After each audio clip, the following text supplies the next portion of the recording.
Esto. Listo. Estamos viendo lo que es el ciclo económico de la producción de bienes y bienes, el Producto Interno Bruto nominal y real y la ley de y el índice general de precios. El texto guía, básicamente el libro de Dorbush. Recordemos que para hacer el cálculo del Producto Interno Bruto nosotros tenemos lo que es tres métodos: el método del ingreso, el método del gasto y el método de la producción. Esos tres métodos. Veíamos en el método de la producción, encontrábamos el PIB bajo los bienes finales o bajo los valores agregados. En el flujo del ingreso, nosotros analizábamos que el flujo del ingreso mide el valor agregado de cada sector de la economía, y este estaba dado por el valor bruto de cada sector menos la utilización intermedia. Esta es la forma como calculábamos el PIB por el método del ingreso, perdón. Principales definiciones del análisis del cálculo de una nación bajo el método del ingreso.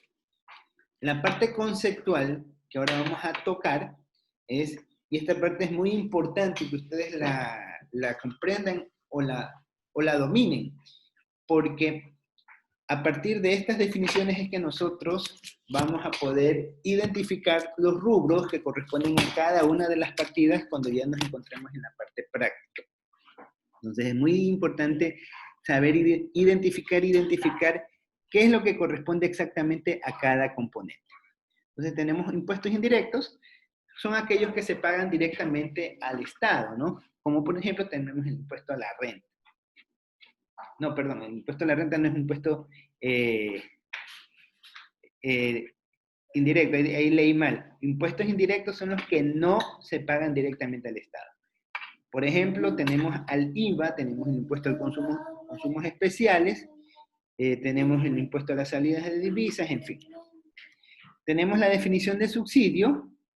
El subsidio es una ayuda que presta el gobierno a las empresas, ya sea para una mejora en la venta, producción o un precio público, ¿sí? Recuerden, los subsidios son con la finalidad de mejorar el consumo, de incrementar el consumo. Ese es el fin o el principio que persiguen los subsidios. Tenemos la depreciación. La depreciación no es nada más que la caída de valor de un bien por su uso natural al momento de su producción, que vendría a ser la asignación que hacen las empresas para el desgaste, para registrar el desgaste que sufren sus activos fijos. Y tenemos las distintas definiciones que vamos a ir utilizando en el transcurso de la materia. El concepto de flujo del ingreso son todas las remuneraciones que la economía realiza de todas las empresas de los factores productivos. O sea, eso ya cuando vayamos a ver a la práctica se van a dar cuenta de que en una economía tenemos remuneraciones por sueldos y salarios, tenemos remuneraciones por renta de alquileres, por prestar uso del capital, en fin. También tenemos, o debemos conocer, lo que es el producto al costo de factores. Este producto al costo de factores está dado por todos los elementos que constituyen la producción de los factores de una nación. Y se compone principalmente por salarios, los rubros de salarios, alquileres, intereses y las ganancias. Tenemos el producto al precio de mercado, que es el producto al costo de factores más los intereses indirectos y depreciación menos los subsidios. Es el producto al precio de mercado. Estos conceptos los vamos a ir afianzando más adelante. Para el método del flujo del gasto, en cambio aquí tenemos que trata de la categoría que tienen que ver con el mantenimiento y la actividad económica. Eso ya son temas que hemos un poco conversado acerca de, al respecto, qué es lo que me dice, qué es lo que analiza cada componente, ¿no? Ya vamos a ver con un ejercicio. Antes de continuar con el ejercicio, o antes de ver el ejercicio, familiaricémonos. Ya inclusive lo he mencionado, que en el flujo del gasto está relacionado con las categorías de mantenimiento, y estas tienen que ver con el consumo viable y consumo personal y el consumo del gobierno. Entonces, la categoría mantenimiento. La siguiente categoría es expansión de la actividad económica.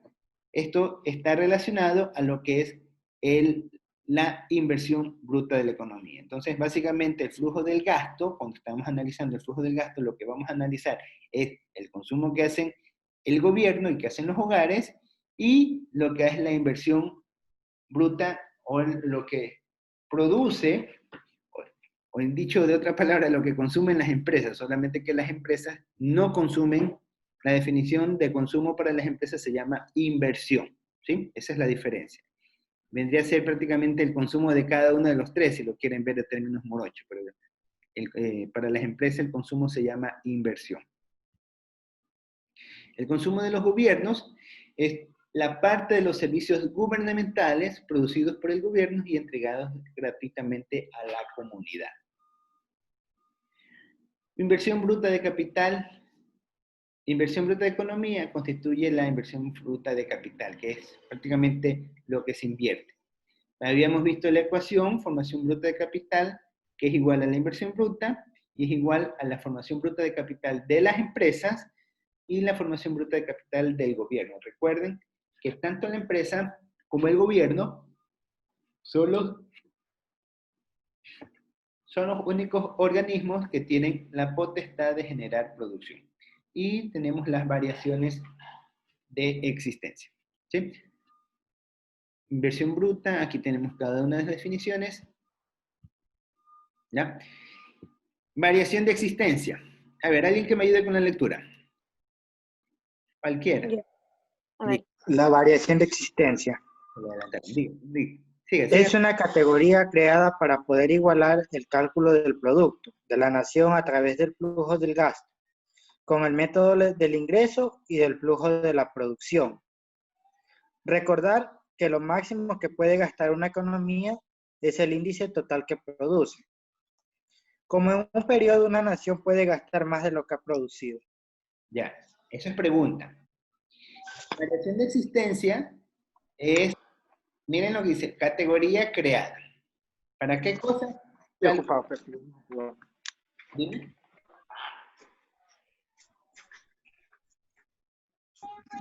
Profesor, Dime, Fátima. la contestación de esa pregunta podría ser que el país importa más de lo que produce. ¿Ya? Eso podría ser una respuesta, ¿o no?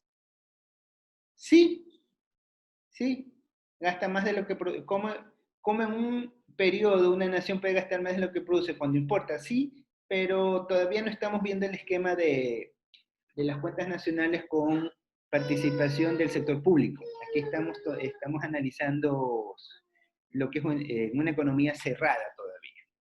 ¿Sí? Sí es dado lo que tú dices. ¿Ya? Pero no nos adelantemos todavía, Fátima. ¿Ya? Entonces, ¿qué es la variación de existencia? Variación de existencia, les doy un pequeño ejemplo, muy rápidamente. Ustedes en el año 1 empezaron con 100 unidades, arrancaron con 100 unidades de lo que sea. Llegó el término del año 1 y de las 100 unidades tienen un stock de 110 unidades. Entonces, ¿cuánto fue su inventario final? 110. ¿Cuánto fue con lo que empezaron? 100. La diferencia es 10. Entonces, ¿cuánto fue la variación de sus existencias? 10 unidades. ¿Sí? Para el siguiente periodo del año 2, ¿con cuánto van a empezar? ¿Con cuánto empiezan? A ver si me están siguiendo. ¿Con cuánto empiezan? Con 100 unidades. 110 unidades para el año 2. En el año 1 terminas con 110, el año 2 empiezas con 110 unidades. ¿Sí? Con lo que terminas el año 1 es con lo que empiezas el año 2. Sí, la línea es como que es una línea y sigue, ¿no? Entonces, 110. Si al final del año 2 terminas con 90 y restas 110 menos 90, ¿cuánto te va a dar? 20.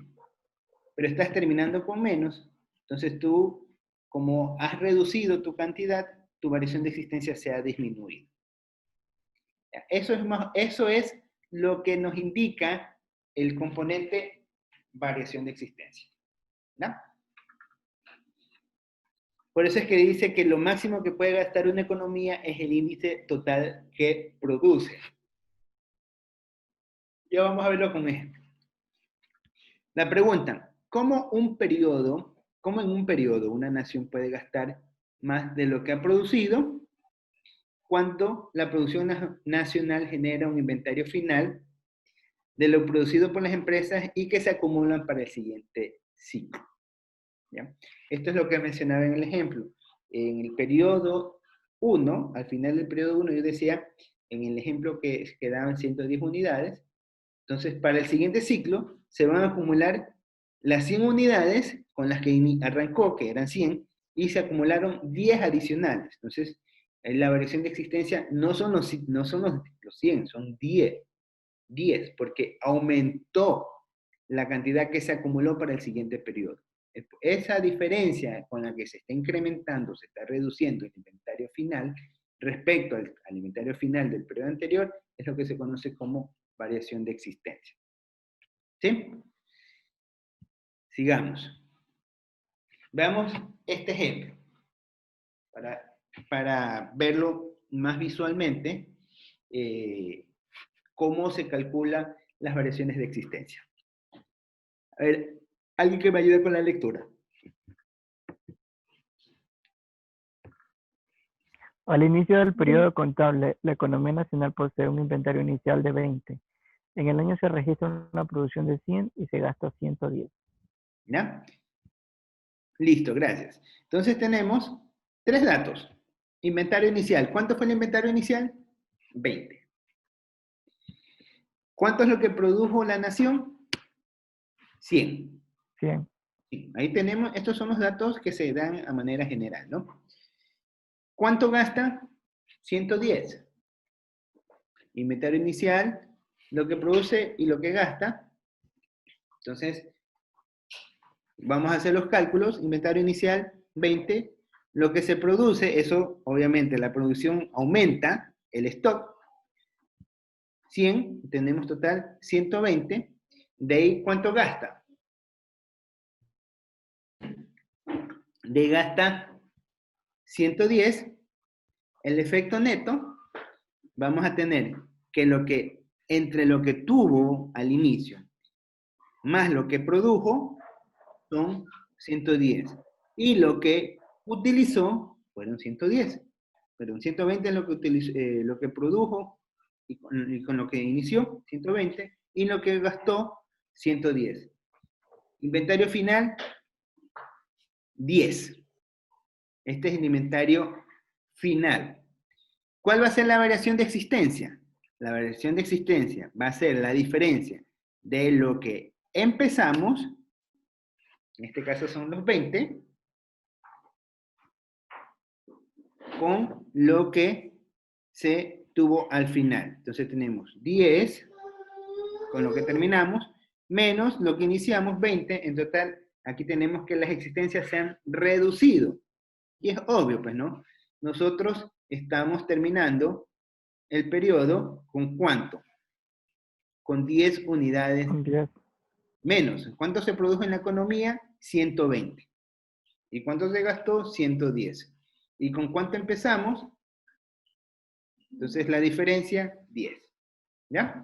Eso es un ejemplo sencillo de lo que es el cálculo de la variación de existencia. Entonces aquí tenemos como conclusión que se producen 100 unidades, se gastan 110 unidades y en este ejemplo estamos contestando la pregunta de acá atrás.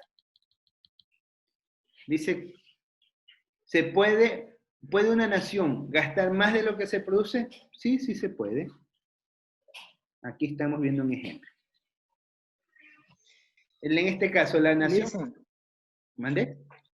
una pregunta. Ahí, al momento de gastar más de lo que produce una nación, la nación se está endeudando. No necesariamente. Aquí no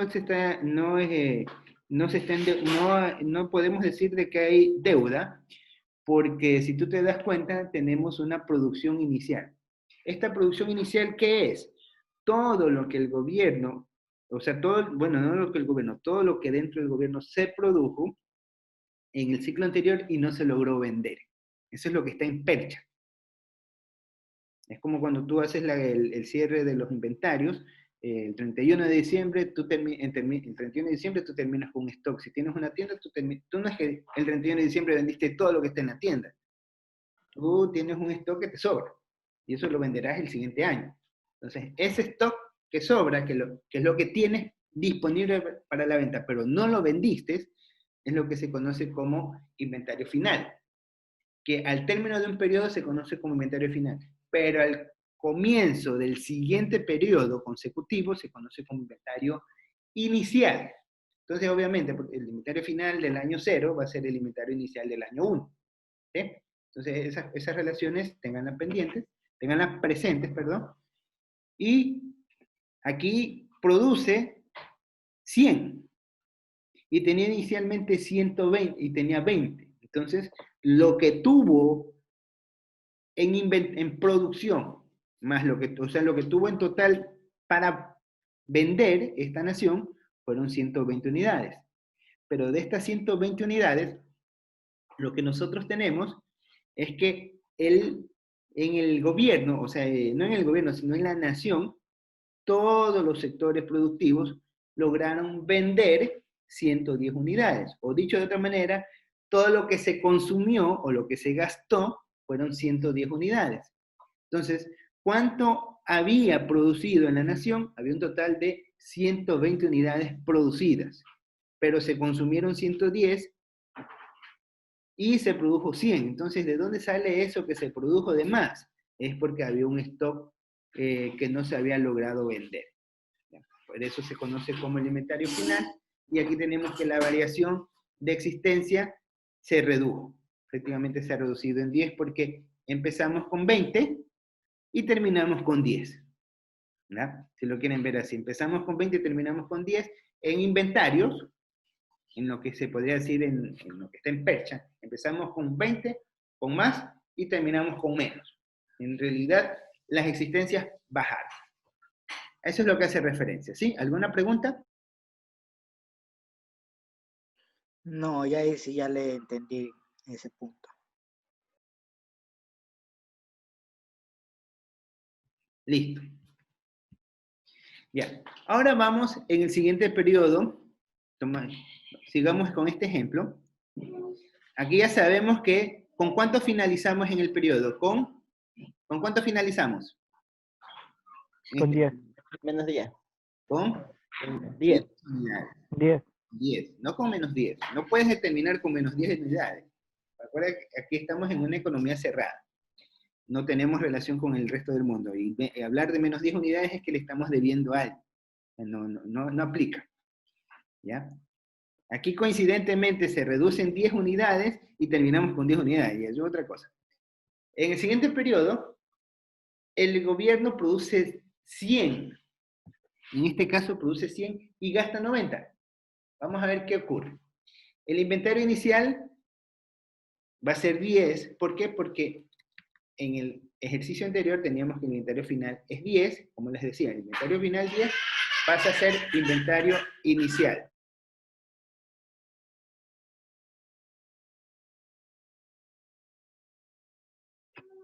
Pasa a ser inventario inicial. Tenemos 10.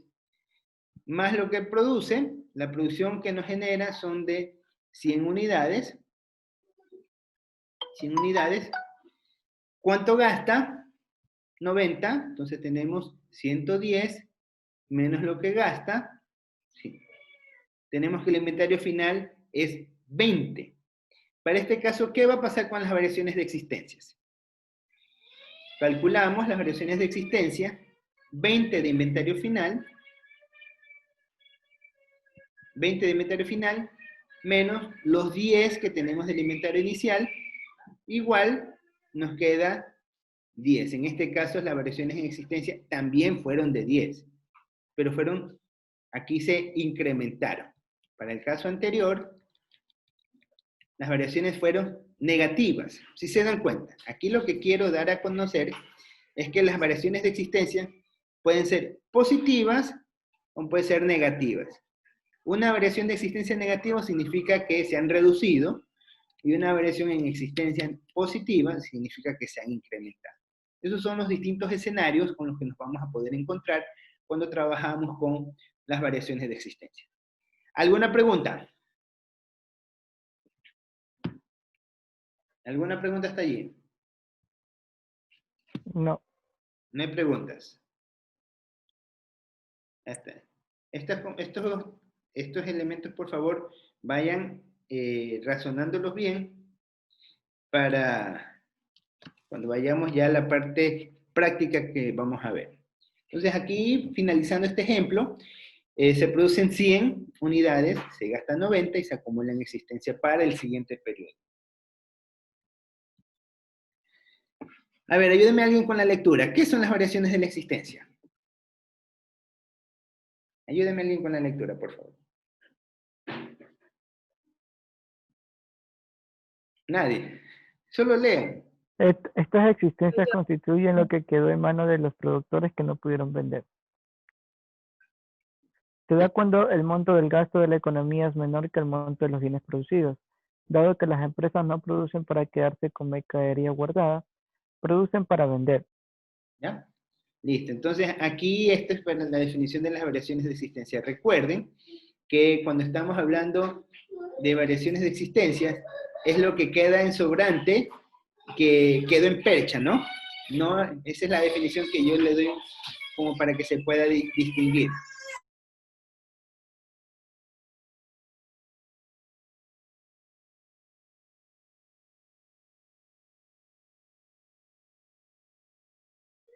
Ya, entonces eso, las variaciones de existencia es lo que registra aquello que no se logró vender en una economía. Seguimos con unas definiciones conceptuales, aquí me va a ayudar con la lectura. A ver, alguien que me ayude con la lectura. La producción corriente y las transacciones no productivas. Producción corriente es la producción de bienes y servicios que se obtienen de una nación periodo a periodo. Los periodos no se pueden mezclar. Transacciones no productivas son aquellas que no toman parte del cálculo del producto de una nación, tales como... Ya, listo, gracias. Entonces aquí tenemos producción corriente. Es lo que se produce dentro de un año calendario, básicamente, si lo queremos ver así. Es la producción que se generó durante un periodo específico. ¿Sí? Por eso dice, no se puede mezclar. Es importantísimo entenderlo para cuando ustedes ya algo lo han hecho con el cálculo del PIB nominal y el PIB real. Cuando estamos hablando a precios corrientes estaríamos refiriéndonos al PIB nominal. Transacciones no productivas son aquellas que no generan valor. Por ejemplo, ustedes van a comprar un carro y resulta que le compran el carro al vecino o a la vecina o al amigo o a la amiga y el carro se lo compraron. Esa es una transacción no productiva. Genera ingresos, sí. Esa transacción genera movimiento de capital, sí. Genera movimiento de dinero también, pero no genera producción. ¿Cuál ha sido la producción que se ha generado? Ninguna, porque lo único que hiciste fue que el carro pasó de una mano a otra mano. No es que hubo un carro adicional en la economía, o no es que se ha generado mayor aporte a la contribución al PIB. Entonces, esos son los ejemplos uno de los ejemplos que podemos tener de que es una transacción no productiva. Una venta de un producto usado no genera valor. ¿Sí? Continúa, por favor, con la lectura. Transferencias. Pago que hace el gobierno a los jubilados. Perfecto, gracias. Pago que hacen los jubilados. Ustedes saben que los jubilados reciben, o sea, las personas que han trabajado por cierta cantidad de tiempo reciben un dinero. Con ese dinero reciben, ellos no trabajan. Entonces uno dice, no, pero profe, si eso el pago de los jubilados debería ser considerado un subsidio. Y la respuesta es que no. No es un subsidio porque los jubilados se entienden que, al igual que nosotros, ahorita nosotros estamos en la etapa productiva, estamos trabajando, estamos generando, estamos aportando. Entonces, llegada a cierta edad, ya nosotros también nos vamos a jubilar y vamos a recibir un dinero que es prácticamente una transferencia. Transferimos el recurso que producimos en la etapa productiva y lo recibimos en la etapa que ya estamos como, por no decir no productiva, sino en una etapa ya de descanso. Entonces, y ahí los jubilados ya no trabajan, porque ya se entiende que han trabajado por muchos años, han aportado, han generado riqueza, han generado inversión, esa inversión ha sido utilizada para generar más riqueza. Entonces, ya una vez que están jubilados ya se dedican a descansar y reciben dinero. Del dinero que generaron, lo reciben a manera de transferencias, ¿sí? No es lo mismo. Entonces, los pagos pagos de las pensiones jubilares son consideradas transferencias. Esos conceptos, por favor, vayan recordándolos porque los vamos a ir trabajando. ¿Alguna pregunta? No hay pregunta. Continúa. Sí, ganamos. A ver, dime. ¿Ibas a preguntar algo? Sí, o sea, transferencia solamente se refiere al pago de los jubilados o también se puede llamar transferencia. Transferencias, para el ejemplo que estamos viendo, que vamos a estudiar, son pagos a los jubilados. En realidad es lo que haces de un sector a otro. Por ejemplo, si de repente se da el caso de que viene un sector de la economía, el gobierno le cobra un impuesto y se lo da a otro sector a manera de subsidio, ¿ya? Pero solamente que el subsidio se lo analiza bajo otro esquema. Por ejemplo, ustedes están recibiendo transferencias de manera indirecta, pero solamente que se lo registra como una cuenta de gasto. Ya vamos a ver que para mi criterio no debería ser la educación medida como un gasto, se debería ser medida como una inversión. Pero dentro de la parte de las cuentas nacionales lo miden como un gasto. Porque ustedes reciben la educación, ustedes no pagan un solo centavo para matricularse, a no ser que pierdan la materia, ahí les cobran un arancel, ahí les cobran unas tasas, bueno. Pero ustedes no hacen pagos para poder estudiar en la universidad pública. Entonces, esos son otro ejemplo de transferencia. Pero para el ejemplo que estamos estudiando, para el caso de las cuentas nacionales, se consideran transferencias a los pagos que hace el gobierno a los jubilados. ¿Sí? Porque dentro de las partidas no hay en dónde más ubicarla, entonces ya pongámoslo como en las definiciones de transferencia. ¿Sí? Ok, perfecto. Transacciones de segunda mano, ya mismo son las que no se pueden registrar. Una transacción no se puede registrar dos veces, por ejemplo, la compra y venta de un auto usado, que es lo que habíamos ya conversado un poco el ejemplo. Venta de inmobiliarios. Ustedes saben que los inmobiliarios no se deprecian, ¿no? Por el contrario, gana valor. Recuerden que los inmobiliarios nos referimos a los terrenos, no a los edificios. Los edificios sí se deprecian, solo que tienen una tasa de depreciación más lenta. Pero cuando hablamos de inmobiliarios nos referimos a todo lo que está relacionado con la tierra, el uso del suelo. Entonces, cuando hay transferencias, no se registra el valor, o cuando hay una compra-venta de un bien inmobiliario, no se registra el bien como el valor total del bien, como tal, solamente se registra la ganancia. Nos vamos a quedar hasta allí, nos conectamos nuevamente para continuar con la sesión, porque ya se nos acaba el tiempo. Nos conectamos inmediatamente.